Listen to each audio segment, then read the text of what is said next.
West Bengal public service commission miscellaneous এক্সামের notification out করেছে এবং তার অ্যাপ্লিকেশনও ইতিমধ্যে শুরু হয়ে গেছে। এই পরীক্ষাটি আগামী কিছু মাসের মধ্যেই অনুষ্ঠিত হতে চলেছে। এই পরীক্ষাটাতে 3টে ধাপ থাকে: প্রিলিমিনারি পরীক্ষা, মেন্স পরীক্ষা এবং ইন্টারভিউ।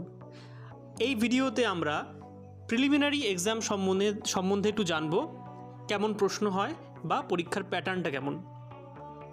প্রিলিমিনারি পরীক্ষাতে 100টা প্রশ্ন আসে, তার মধ্যে 75টা প্রশ্ন আসে জেনারেল স্টাডিজ থেকে আর 25টা প্রশ্ন আসে অ্যারিথমেটিক বা পাটিগণিত সেকশন থেকে।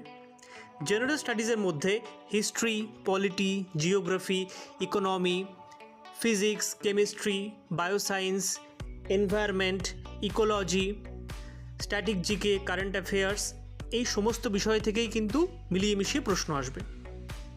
প্রতিটি প্রশ্নের পূর্ণমান 2 এবং নেগেটিভ মার্কিংও কিন্তু আছে। সময় থাকবে 1 ঘন্টা 30 মিনিট।